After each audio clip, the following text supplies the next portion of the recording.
Well,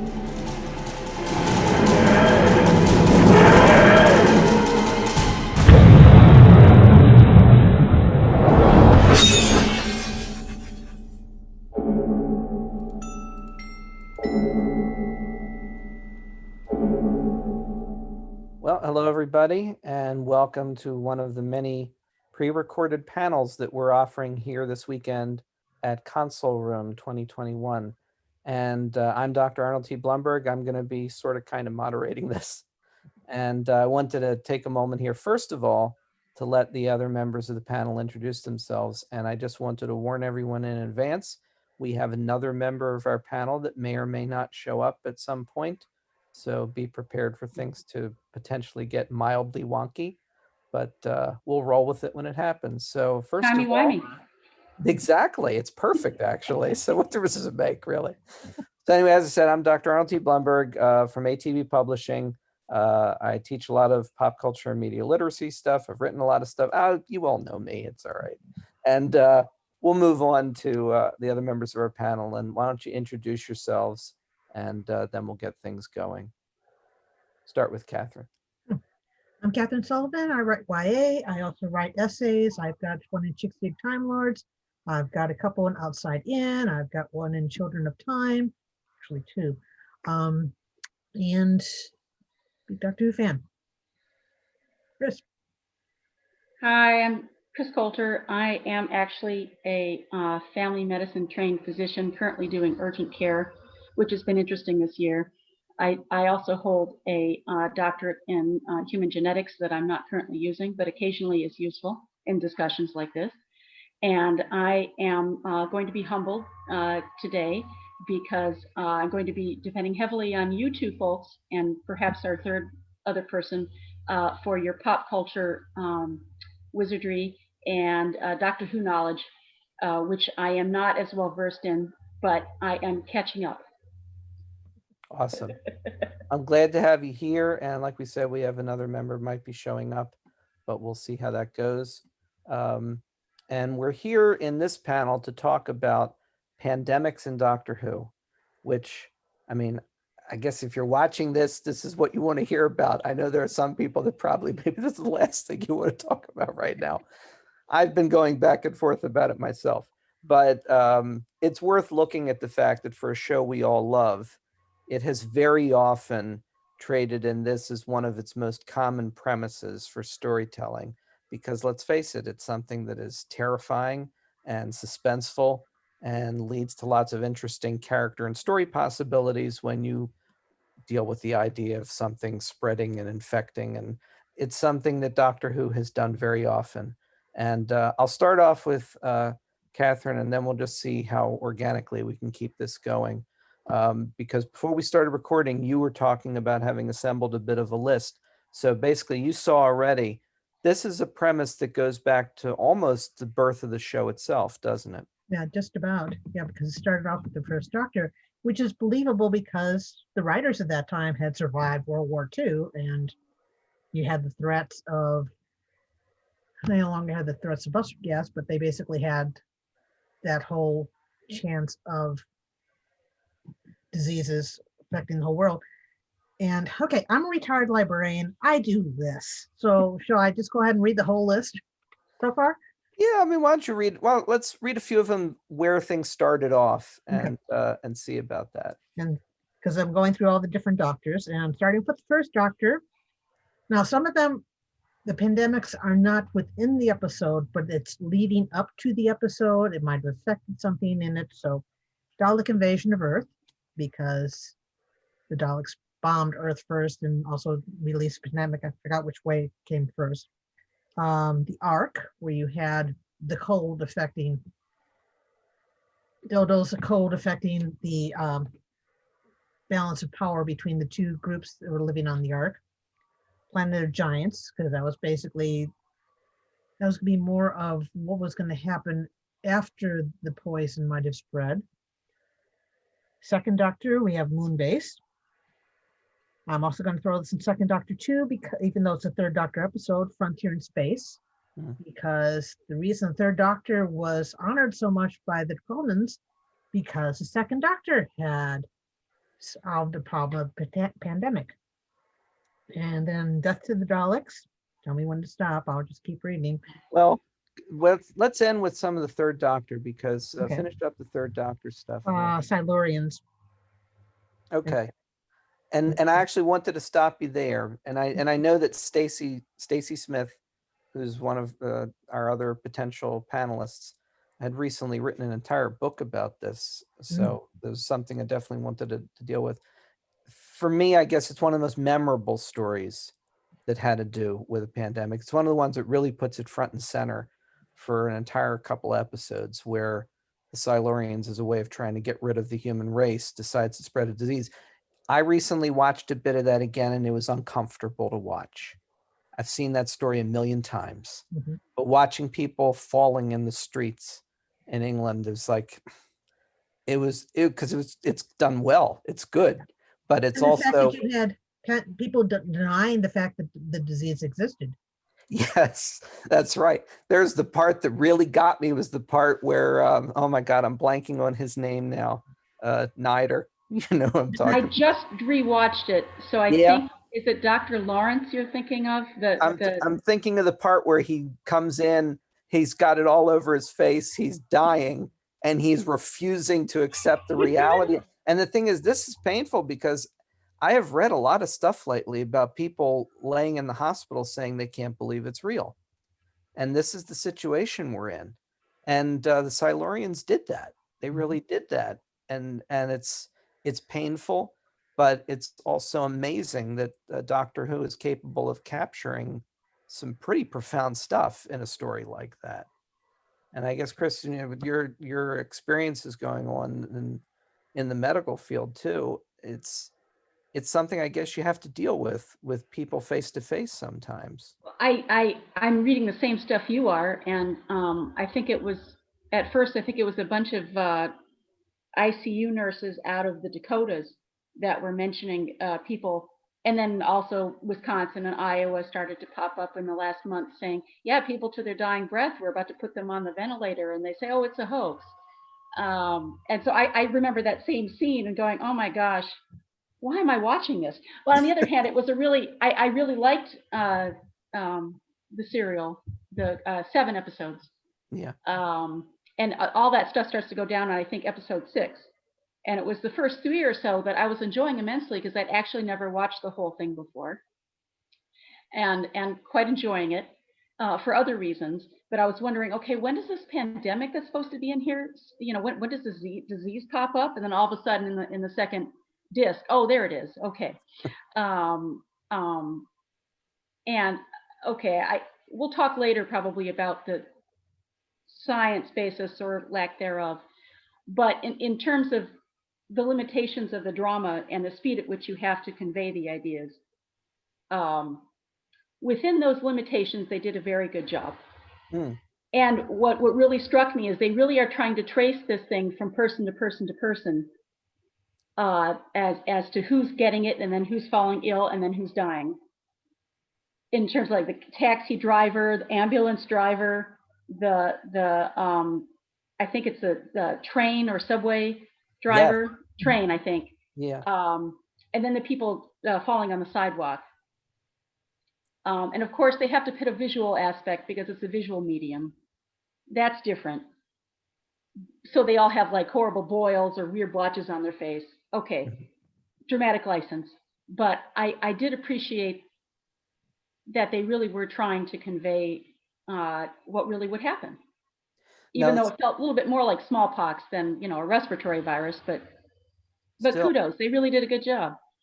Now, the Silurians also, as a lot of fans know, is a story that falls in John Pertwee's first season as the Third Doctor, and it's a year of the show that is, if not contentious, at least something that generates a little range of opinion, because they tried to really do some drastically different things stylistically and otherwise in that season of stories.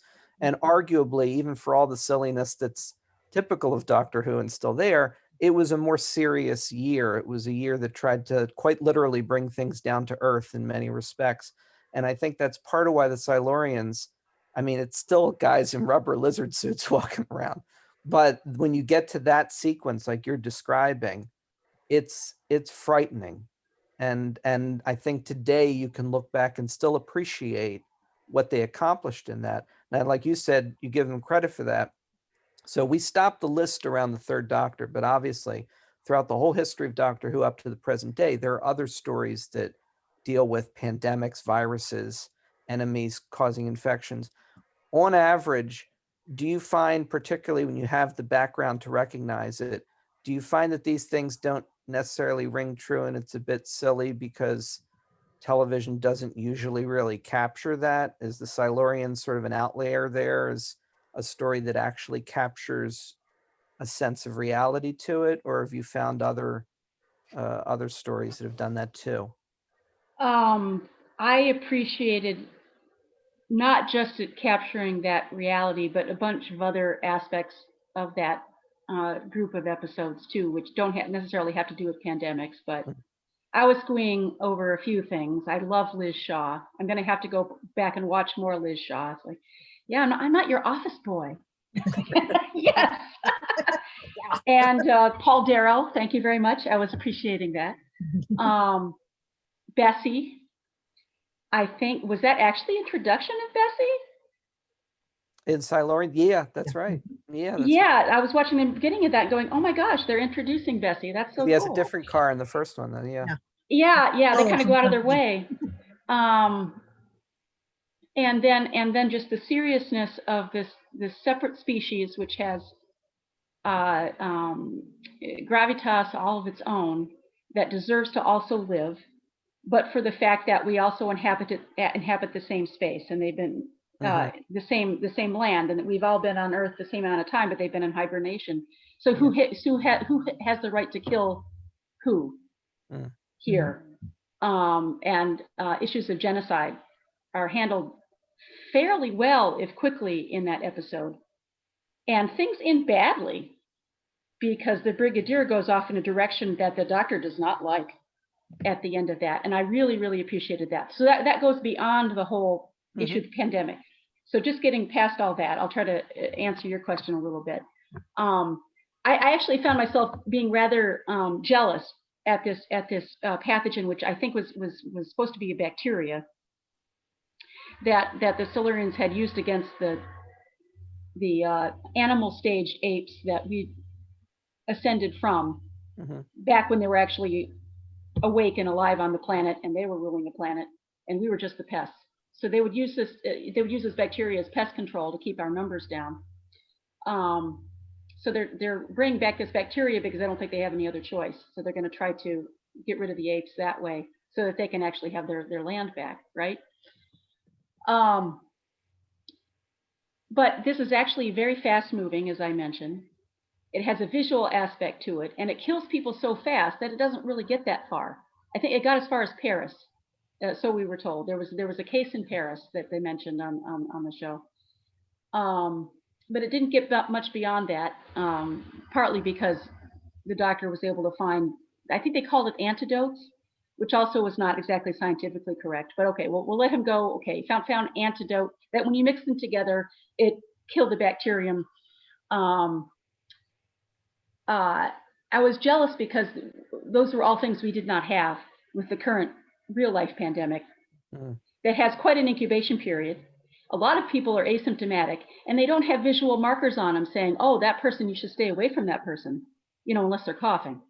But they don't have these horrible boils or whatever, and weird blotchy things that show up all over their skin.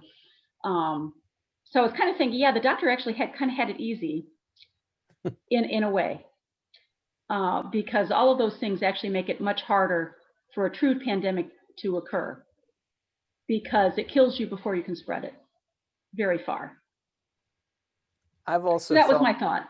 Oh, that's great. I mean, I have no medical background, and I've always been fascinated. I mean, about a lot of things you get interested in, like people that have the experience of something are going to react to a piece of media, a piece of entertainment in a very different way. It like reminds me also of the thing that happens sometimes, like you're from a city and you watch a movie or TV show that's set in the city and you see how they're not dealing with the geography correctly at all, but most people aren't going to care because they don't know, so it doesn't matter. But that kind of thing, you bring to it your personal expertise, you can see what is and isn't correct. It can actually affect your experience of the story because you know what it really is. And it occurs to me how often in science fiction, disease is treated as something that can be 100% eliminated within moments and created within moments. Like how many times we've seen not just Doctor Who, but science fiction movies and television where stuff always like fades off a person's face as soon as they give them the antidote, It's Wouldn't like, that be oh, they'll great? be fine.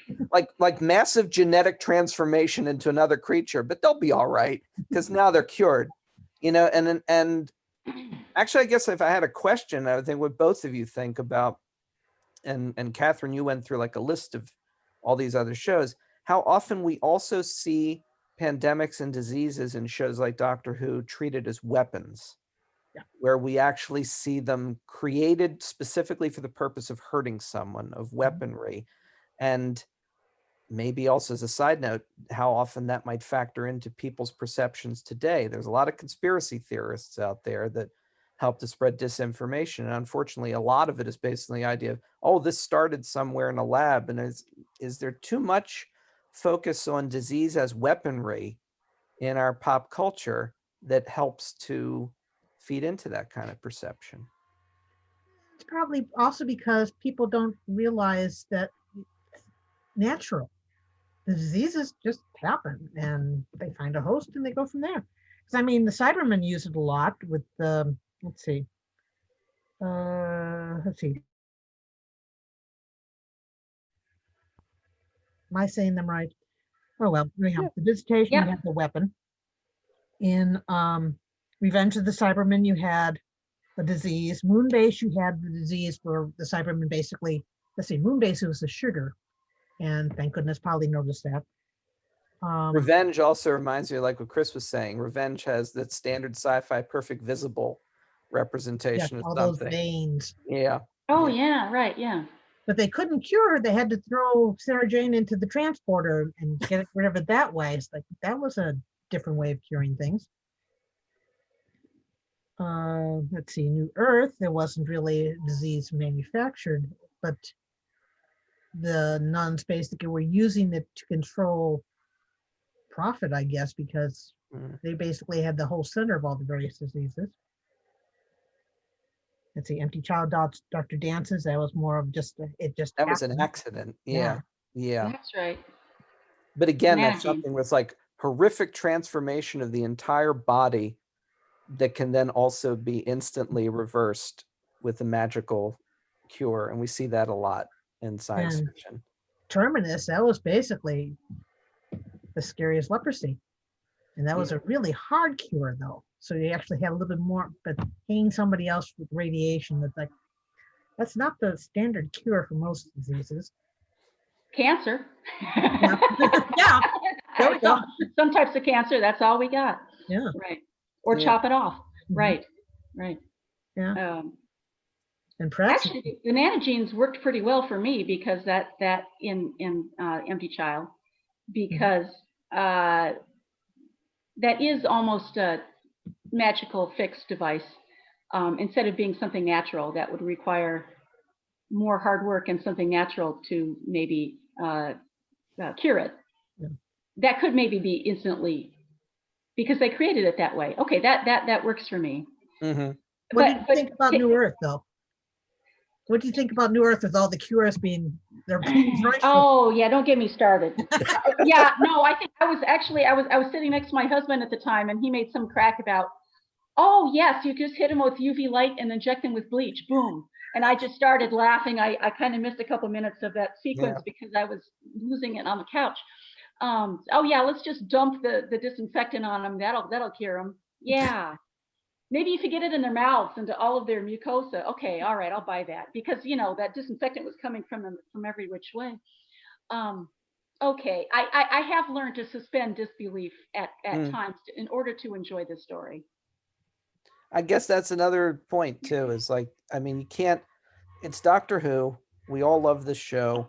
You can't expect it to be a catalog of medical accuracy. I guess it's nice when something, I guess what I would say is it's nice when something manages to deal with a topic like that in a way that can be, if not accurate, like reflective of reality, or at least capture a bit of what the logic actually is, and yet tell a fun and fanciful story at the same time. And I guess like what I was kind of getting at before, I also would be afraid to go too far down the road of saying, you know, it's irresponsible of a science fiction show to show everything, because this is on one level, it is escapism. You don't want to hold them responsible for being 100% about everything.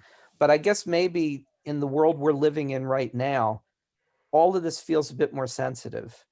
And with the kind of people, unfortunately, that we're forced to live with, who are unwilling to accept reality out in the real world, you start to wonder, you know, what other aspects of what we've all experienced have led to this point. And part of it, like you mentioned about antidotes and bacteria, it's like average people, I don't think they have any, I know I don't necessarily have any idea at all what the difference is between something that's, you know, an antidote, a vaccine, a bacterium, a virus, a thing. They don't know, and they don't listen when they're told. So it all becomes one big mush. And then they see a show where nanogenes miraculously transform people, and it's like, oh, okay, that's what disease is. And I guess it's problematic. I did have to bite my tongue kind of metaphorically watching I had a list too, Kathryn, shorter list than yours, because I've had other things to do. But a couple of times where what should have been a cure or an antibiotic or an antiviral, they actually called a vaccine against it. And I was kind of going, oh, that's totally giving people the wrong idea of what vaccines are. But I appreciated what they were trying to do. Okay. All right. So this is the menace, and this is the cure. Yeah. And this is the plot point by which the issue gets resolved. Okay. But that made me a little bit annoyed. The idea of a vaccine as a treatment, because it don't work that way. Also, vaccines against radiation, yeah, don't get me started. Those are other episodes of several different franchises that we could also pick apart, but I won't. I'm just thinking of how often you could probably throw somebody in a transporter in Star Trek and supposedly clean them out of anything. Well, that has been brought up. Yeah, like, okay, if somebody's dying, just transport them the hell out of there. Transport them away from the disease or whatever. Yeah. Yeah, Right. they need the clean impression from when they transport it in. Right. Yeah, there's an impression in the matrix, right? Boom, problem solved. Yeah, that's right. But that's part of the reason why they had to eventually get rid of the sonic screwdriver for a few seasons, right? Because too easy to fix. Yeah. Mm-hmm. So Kris, I want to ask about praxis, because they got the science right where there is microplastics in everybody, but the whole rest of that just kind of, I was basically scratching my head a lot. Yeah. What was your impression of that? So yeah, I'm trying to remember. I watched it recently enough that I actually remember the episode you're talking about. I appreciated that for what it was, and for the environmental impact, the environmental statement that it was making, of course. I thought that was pretty neat, actually. Remind me how they resolved that episode. Oh, this is good. All of us don't remember. I know I saw it. I can't remember how they resolved it. I think it was the alien culture, and did they broadcast it from that ship? I'm sure there'll be lots of people watching this right now who are yelling at all of us. What the answer is. So how can you not know this? It was too quick a fix to satisfy me. That's my usual response to these situations. But yeah, isn't that just typical of these kind of stories anyway? You can't really do a story where it goes like weeks and months later. Oh, how are we doing with the vaccinations? It's like, no, we're on to story 5 and 6 and 12. We can't do that. Absolutely. Yeah, can't we take our masks off now since the first people have started getting their shots? Really? No. Spoiler, we're actually we're recording this in late December. Okay, so we don't know actually what's happening in January 15th yet. But I would imagine changed. Right. Yeah, I would imagine not that much is different. Not that much is different. Yeah. Or not much should be different anyway if you're being responsible. Yeah. The lesions have not faded. Sorry. That's right. That's right. It doesn't happen that fast. No. And it's not going to cure those people. It's not going to get your strength back or recover your lungs or anything else that you've been affected with. So. Right. I guess another thing I would bring up, because it's something I've personally, like I already was kind of suggesting earlier, I have to admit there's elements of certain kind of stories, I guess, that when you're experiencing something similar in the real world, it can be uncomfortable. And like I was saying, revisiting some bits of the Silurians for me felt uncomfortable. It's like the concept of the pandemic or the virus or the disease as a standard trope in storytelling, it runs all across science fiction and action thrillers and suspense and all that. And obviously, as we already said, Doctor Who has a rich tradition of doing that through the entire history of the show. Another question that might be worth exploring is, to what extent do we feel it's responsible or a choice that should be contemplated for when that kind of story is good to tell? Like, would you want them? I think they've been very clear they're probably not going to do this, but who knows? Would you want Doctor Who to do a pandemic story even as a metaphor in, say, the upcoming series that they're shooting right now, which they're doing supposedly under strict COVID conditions, whatever that means? To me, strict COVID conditions means they shouldn't be shooting the show at all, but never mind. But is there a limit to when you'd want this kind of story? Is it like too close to us right now to see a pandemic story in Doctor Who? Because we'd automatically associate it with what we're dealing with right now. Yeah. Well, I mean, in the lockdown anthology, Paul Cornell has a short story where they're basically locked down. It's not because of a pandemic. Mm-hmm. They were locked down because of atmospheric conditions, but it was still kind of ringing a little bit close, but it was also good to read because you knew they came out of it. If they do decide to do something, as I've seen on Facebook, we've got to get rid of the expression avoided like the plague, because obviously people are not avoiding the plague. Yeah, that turned out not to be a thing anybody does. Yeah. Yeah. I mean, I'm assuming if anybody's watching this and is having a problem with any of our opinions about any of this, y'all, you're quite welcome to turn it off at this point. Is anybody watching this? Yeah, we're not going to see eye to eye at all. But yeah, I mean, I guess there's a point where you could say that this kind of storytelling, like you said, with the lockdown thing, can be helpful. It's not negative. It could be positive too. It can say things are going to be okay. I mean, let's face it. Unfortunately, history repeats itself. A lot of what we're experiencing is not that dissimilar from what happened in 1918. And I got that right? 1918. Yeah, 1918. Yeah. I mean, it's frightening how often you're seeing like people bringing up old newspaper reports about, protests against restrictions and things like that. And you're thinking, boy, 100 years and people are still stupid. And we're going through the same stuff again. So there's an element of, well, maybe Doctor Who is the right kind of show to explore these kind of things. The Doctor could go back to 1918.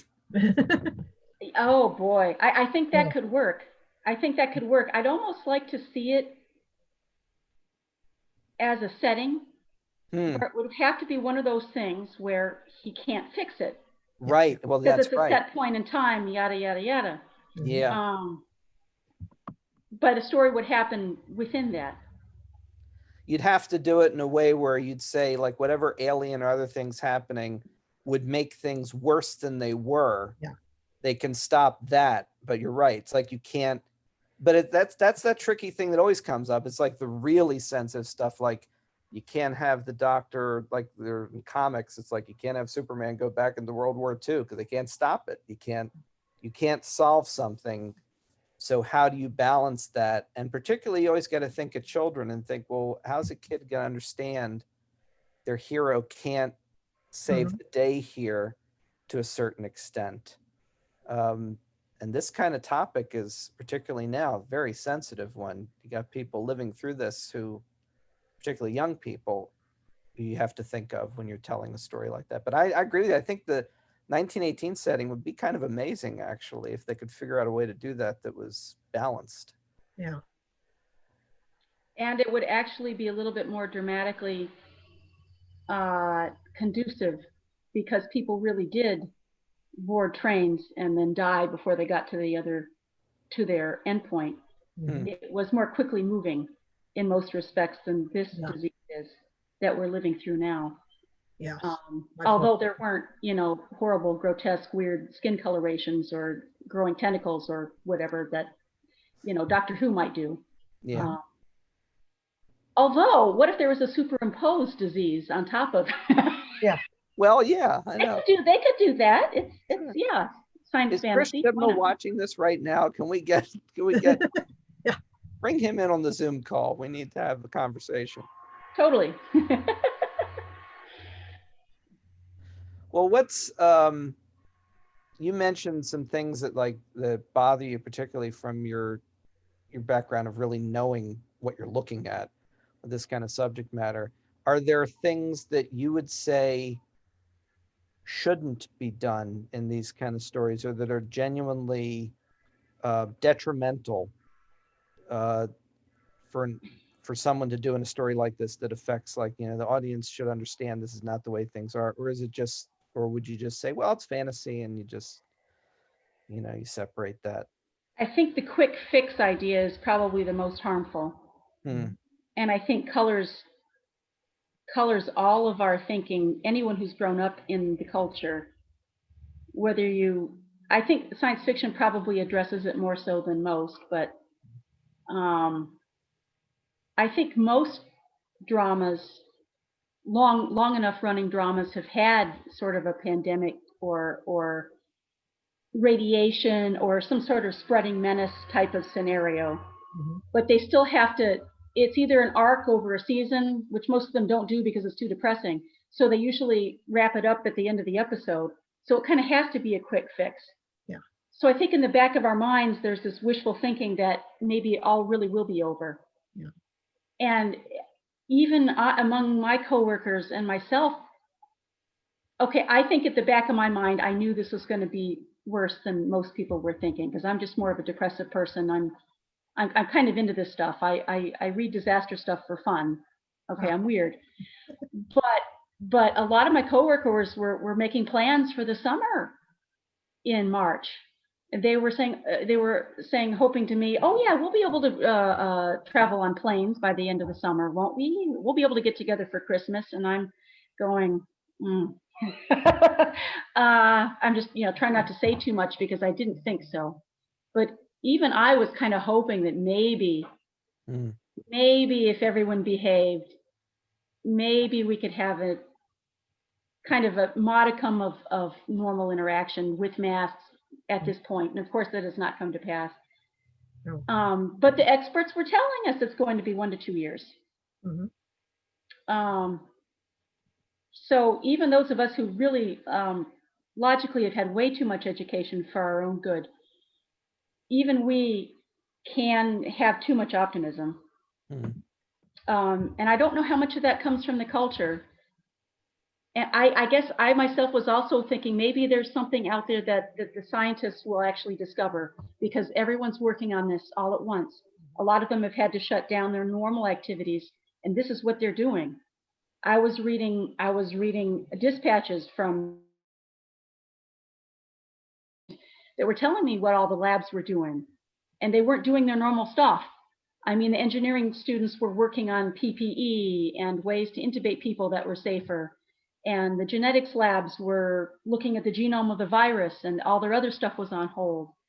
It was actually kind of fascinating to read these dispatches in April, May, and June. But as it turns out, the best shot that we had was the vaccine. Yeah, we might have some monoclonal antibodies. Yeah, we might have some successes among drugs that previously existed. But it's not a magic fix. Nothing has been a magic fix, not yet. Yeah. So I've been humbled too. We've all been humbled by this. It'd be interesting, if not potentially impossible, to really. I mean, well, they've done stories like that, actually. I'm wrong.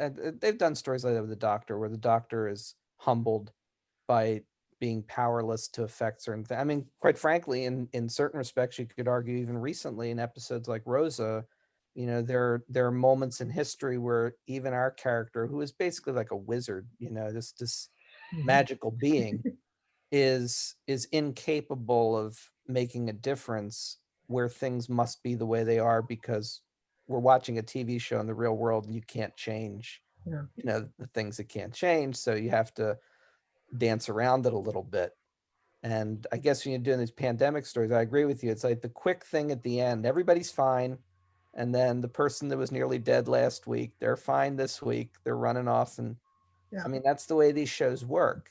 Doctor Who's just one of, hundreds of these shows that work the same way. You can't, unless you're doing some kind of straightforward, completely real world, drama, you're not going to try to capture this with any kind of reality Yeah. because you Because can't. Next Gen was always criticized for having the magic reset button at the end of every episode. Yeah. And you kept thinking, well, future medicine maybe, but Yeah. gotten the wrong impression now with a lot of the media. I guess it's interesting, like we were saying from the very beginning of this is a recurring and arguably a very simple way to generate suspense and storytelling in a show like Doctor Who. Mhm. You introduce, a pathogen or whatever word they want to use, because like you were pointing out, they don't necessarily, like you were saying, Kris, they don't necessarily get terminology right. So whatever they say, the pathogen, the virus, the bacteria, whatever it is, and it's a great way to get some kind of stakes high.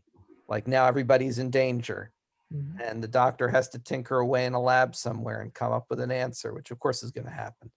And I guess it's just it's baked into the show that this is the kind of thing that shows our hero is capable of saving the day, that she'll always be there, she'll always figure out an answer. And I guess as a flip side to my previous question about what's bad about it, what do we see as the positive aspects of this as a premise, particularly in a world we're living in today where things are dire, but there is some hope on the horizon. The vaccines appear to be effective. And then what do you do when you turn to your escapist adventure story and the Doctor is facing a pandemic? What's positive about that kind of storytelling for either? Basically what you're saying, the hope, Okay. the fact that somebody is going to be working on it and is not going to walk away and abandon us and say, oh, well, sorry, it's your problem. Yeah, we haven't seen that at all. people in positions of authority abandoning us all to a virus. That doesn't happen in real life. No. Yeah. I mean, in a way, isn't that kind of what Doctor Who has always been about? As one of its core ideas is hope. And, And it's not always coming down from the big, because a lot of times it did happen that it was the little people working behind the scenes and not the big important ones who did anything to actually help. It was all those people working for the common good. There's always a helper. Yeah. Yes. I think one of the always one of the main themes of Doctor Who is that there is always someone who cares. Mm. And that's maybe better than what we have in real life. As you mentioned, Arnold, you can't always count on people to care, but darn it, I wish you could. Maybe the Doctor can't actually solve everything because that would be the end of drama. But the very fact that he or she cares enough to try and save somebody, save some of the little people at least, save somebody. Everyone's not going to die this time. Even if I deplore the simplistic things, I still love that. Mm. So, I mean, it's a framework that gives you the opportunity to generate that feeling of hope for viewers that I think is a key element. And yeah, I think I have to say, for me personally, one of the most devastating things that's happened in the course of all this, and I've had personal loss and other things, but that's also happened in all this is discovering just what a lack of empathy there is among fellow human beings Yeah. to an extent that I never in a million years could have possibly conceived of. Yeah. I mean, I know there are always awful people, but I never would have imagined how widespread that utter lack of empathy is. Yeah. And Doctor Who, like we're saying, that character in that show for many of us is a bright spot, is the idea, like whether it's, and there are so many moments in the history of the series. Like one of the couple that occur to me now are both from the new show, but like you were kind of saying too, is like Eccleston's thing of just this once everybody lives, you Mhm. know, at the end of Dr. Dances. And I'm also thinking the moment where Donna gets the doctor to go back and save the family and fires of Pompeii, just save Person, yeah. somebody. Yeah. And Mm. it's like, it's those kind of things that I feel that pop culture is at its best, where it gives you that window of this is what we're capable of. And at least it's encouraging to know if some of us are recognizing the lack of empathy, it means it exists. I mean, we're not all that horrible. So at the very least, as bad as it is, what gives me hope is the idea, well, some of us think that we should actually be nice to our fellow human beings. We're not all crazy. Yeah. And that's where maybe stories like this too with Doctor Who provide an opportunity to sort of broadcast that sense of hope, broadcast that sense of empathy for fellow people. That's another thing about the doctor that's always cool, is the doctor shows up somewhere and will say hello to a cow, or we'll talk to an inanimate rabbit. object. Yeah, you don't know. And it's A like rabbit, yeah. like every creature is the same. All things are the same. The doctor just, respects everyone and everything and gives them a chance, before they show whether they're a villain or not.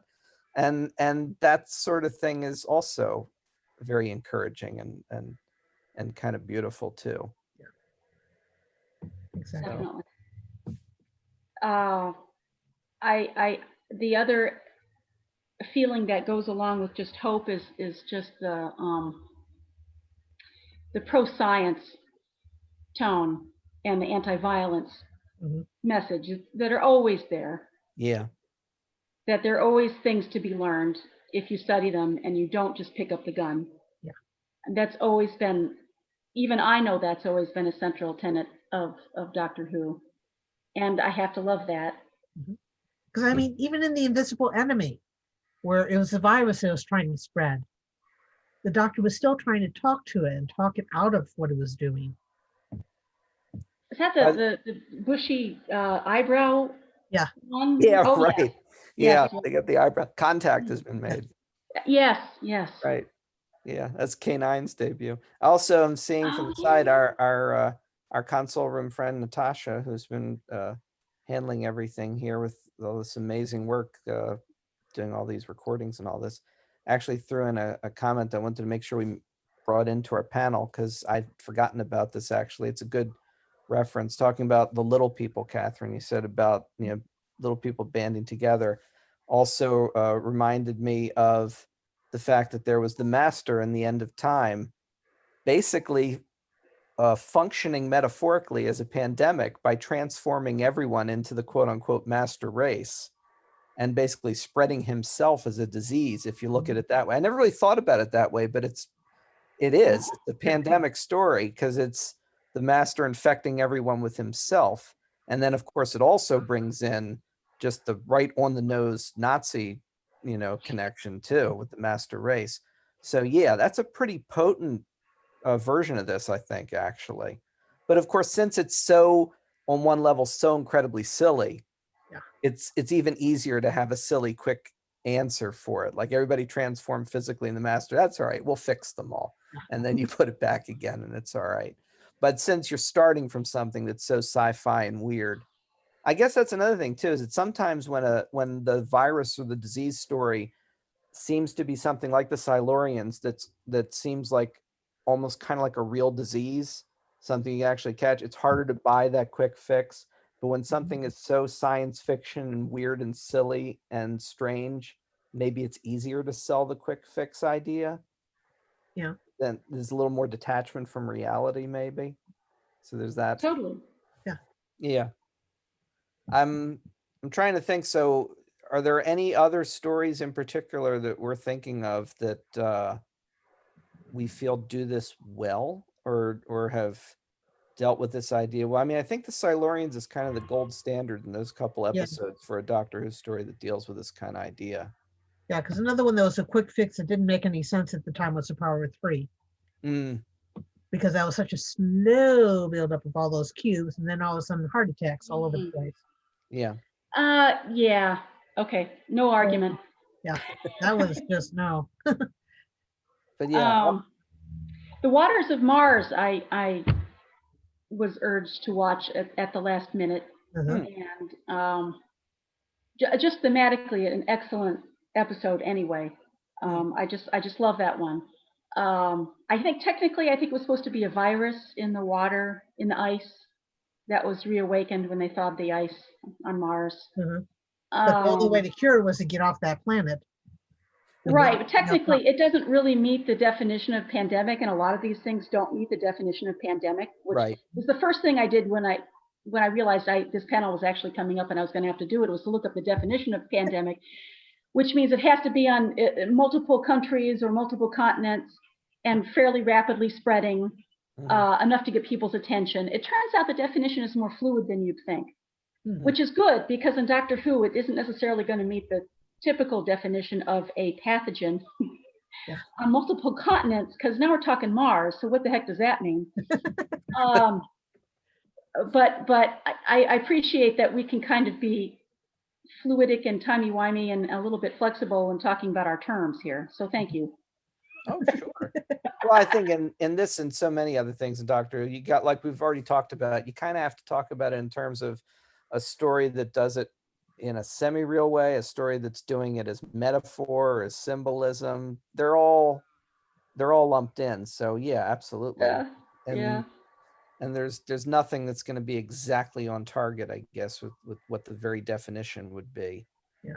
But you kind of recognize it when you see it, like that whole master race idea. I never really thought of before, but it's a good example of this kind of thing. So pandemic of masters, where, you know, really is happening on every continent and every country at a pretty rapid pace, affecting people's lives and affecting their activities of daily living. Sure, yeah, I'll buy that. Sure, yeah. Yeah, that works. Yeah. I'm also thinking now the X-Files and the black oil, and I mean, this, you know, throughout all of science fiction, there's tons of this kind of stuff. Yeah.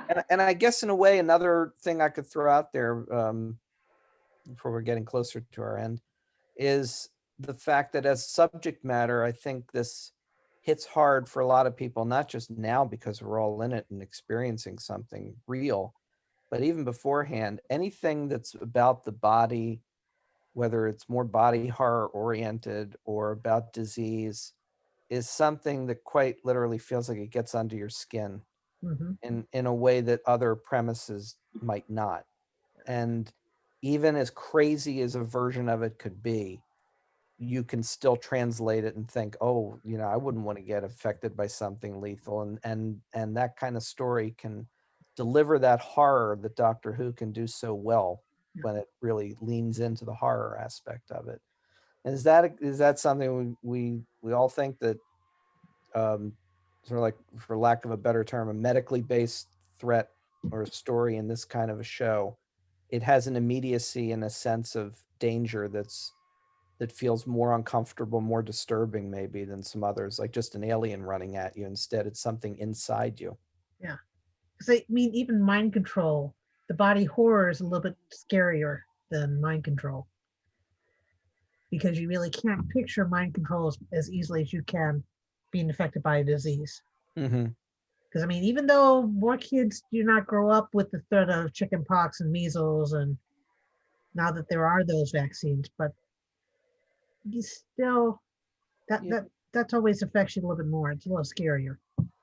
I think anything that invades what you consider to be yourself, whether it's mind or body, I think it has an immediacy that a bug-eyed monster leaping over you where you're hiding behind the couch maybe is a little bit deeper threat than the monster.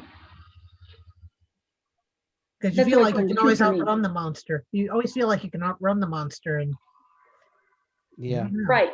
Right. Well, even if it gets you, it kills you. It doesn't affect what you are. Mhm. I guess. And Oh no, go ahead. and it can't cause you to, well, okay, except in science fiction, Yeah. a monster attacking you can't cause you to kill other people.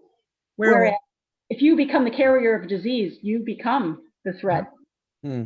Yeah, So werewolf. that's another aspect to disease that I think is particularly horrifying.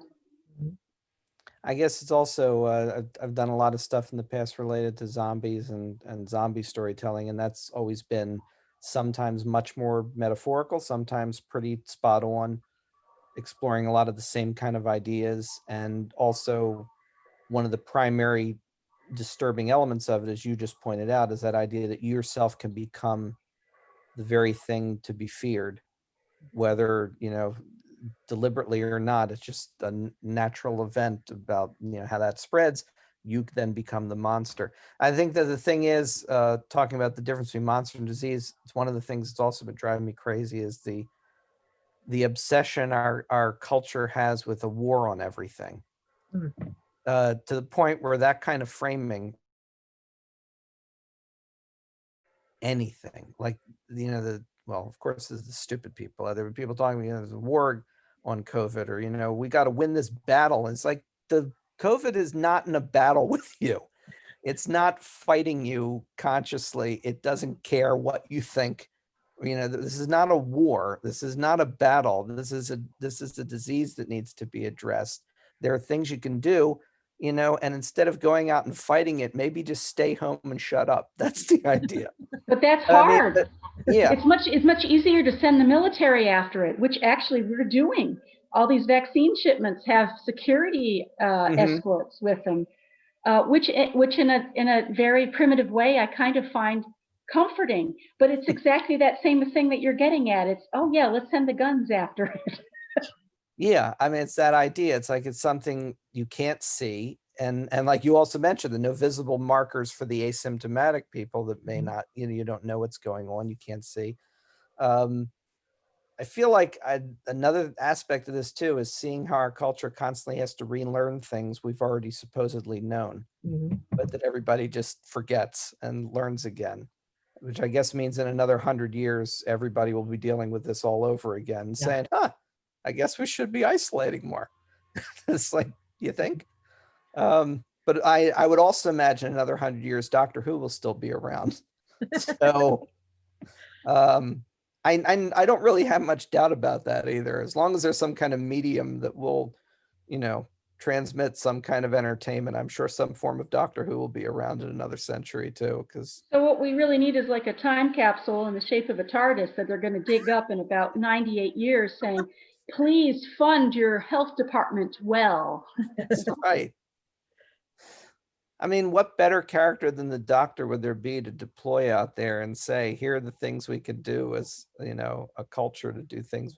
That's one of the things I've kind of liked about Jodie too, is how she has the costume on hand, and she was doing, at least initially too, she was doing some stuff with, like, I don't know where she was doing it, like hiding in her closet or something, Yeah. recording and saying, Yeah. and it was just a beautiful thing. It's that thing we were talking about earlier too. If you have to reach young viewers, it's wonderful to see your hero, telling you things are going to be all right, but here's what you need to do. And, we're all with you.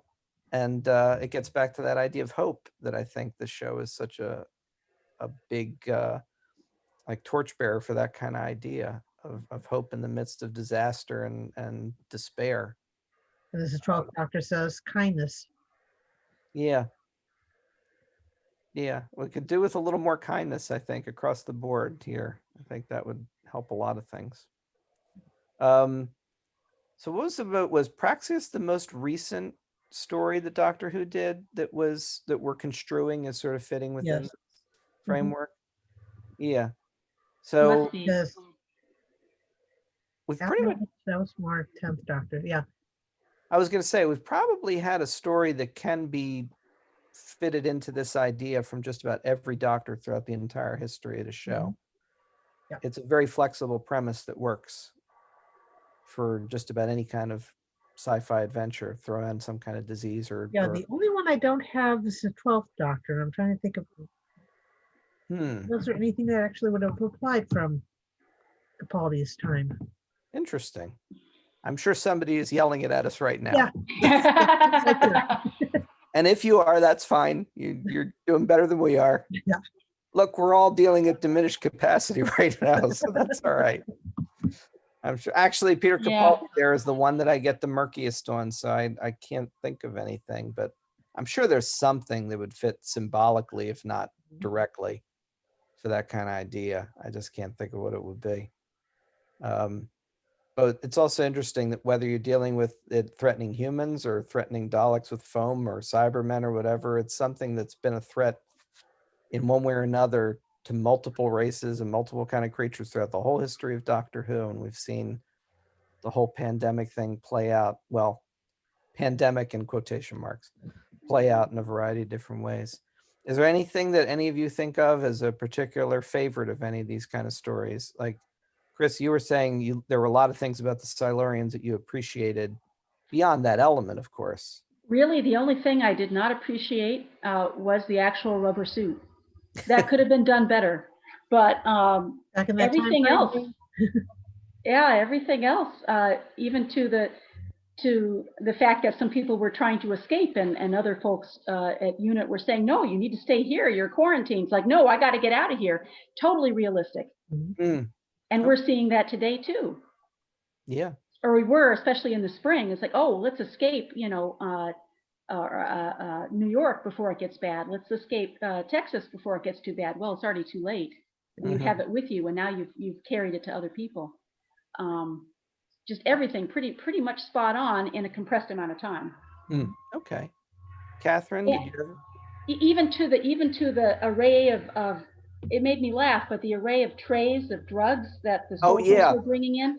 So these are the drugs you're going to screen against the bacteria, looking under the microscope. Where honestly, I wasn't trying I didn't like that scene either, because I didn't quite get what he was trying to do by looking at the bacteria under the microscope to see what was happening to them. It's kind of an Andromeda strain moment, I guess, but pre-Andromeda strain. But it just looked very scient-y. Yeah. There weren't all that many drugs, was the thing. There was a whole table worth, and that was it. And I think it was Liz who said, oh, but that's all the drugs in the world. And I just started laughing. Because there's no way in hell I would even know the names of all the drugs in the world at this point. That's why I bring Hippocrates with me wherever I go, because I don't know the names, let alone dosing of everything. But that is exactly what some groups are doing to try to solve not only cancer or influenza, but COVID. They're just throwing every drug we have at it and seeing if it retards its growth in culture. Others are being a little bit more targeted about it, but it's still a thing that we do today. So that was spot on too. That is actually a thing that is done. Interesting. So I just love that one. Whereas all the others seem a little bit more circumferential, tangential part of the story to me. With so much of a lack of the expertise that you have to recognize like the validity of a lot of the things they did in the story, I would still also have to agree that if there's one story I think of first for this kind of topic, it's those couple episodes of the Silurians. That's what I think of. And I think of it not just because of the fact that that's the subject, but also because it always felt like, even for me, without understanding a lot of that, it always felt like it was capturing something well, because it was really hitting hard. Even in the midst of the rubber suits and everything else, that part of it, it still hits pretty hard and seems to capture it. Kathryn, did you have anything? that one and Terminus, because that reminded me so much about the tuberculosis asylums where people were being sent away, and the stark fear when the one guy removed his helmet and suddenly realized where they were. And of course, that story I think is famous for the wrong reasons sometimes. Yeah. But there's a lot to recommend it for the darker side of that they're trying to explore in that story. I mean, the Garm is what the Garm is. That's that's all right. But yeah, I would agree that also that stands the test of time. I think a lot of elements of that. I think we might have a few minutes left, so I wanted to give both of you an opportunity if there was anything that we feel we haven't quite addressed or something you wanted to add. Could I ask you folks something? Sure. Just a brief perusal of what other people thought via Google, of course, about pandemics or diseases in Doctor Who seemed to reveal to me that seemed to be a pretty heavily utilized tactic of the Daleks in more than one story. Mm-hmm. I wonder if you would have anything to comment about why the Daleks seem to go that way so often in terms of their strategy against the humans. Well, basically because of the origin of them, because Terry Nation had fought in World War II, and he was basing them completely on the Nazis. And that whole idea of the diseases, that was their main game plan. Yeah, I'd agree. And Kris, like you've been saying throughout, it doesn't mean any of this has the correct terminology or one-to-one connection properly. But the first thing that occurs to me is a lot of it is treated like the diseases are used akin to fumigation. Mhm. Like the Daleks are the Nazis, all other creatures are vermin. And so one of the easiest things to get rid of vermin is to poison them. Obviously, that's not the same thing as infecting with a disease or spread, but it's all like in one big box for the storytellers, like that's what we'll do. So I think in terms of symbolism, that's the idea. The Daleks are constantly fumigating and trying to eliminate vermin. And so it's an easy way to do it. And the Cybermen also have done that from time to time. It also is, I think, an easy tactic because as they're often depicted as less organic and more robotic or more cyborg related, even though there's something organic there, they perceive purely organic beings as lesser than, and so it's easier to get rid of them with some kind of disease than it is with some other technological thing. So let's do that. Yeah. So I think that's probably why. Especially when they've got the little Cybermans running around to infect people. Yeah, exactly. Yeah. Oh yeah, they're so cute. I guess biowarfare isn't as threatening to the user if you are a different species or from another planet. Whereas if you actually are a human attempting biowarfare on other humans, there's a reason why it's pretty much banned in almost all treaties, because it is so freaking dangerous and irresponsible to try to do that when you too can be affected by it. Yeah, you mentioned Andromeda Strain before. It's one of my favorite movies, and yeah, they touch on that right spot on, that whole idea. So, yeah, we're actually coming up to the end of our panel, and unfortunately, we were not joined by our other panelist, Stacy Smith, but I'm sure you can find her online and ask for those insights into pandemics and Doctor Who. But for the rest of us, it was a pleasure to sit here and talk with you guys for a while, particularly now. To have an opportunity to connect with some other people is rarer than usual. And it was nice to get a chance to explore some of these ideas with you. So Kathryn and Kris, thanks so much for being part of this panel. Thank you for being always nice to talk with you two nice folks about an extremely depressing subject. Thank you. Exactly.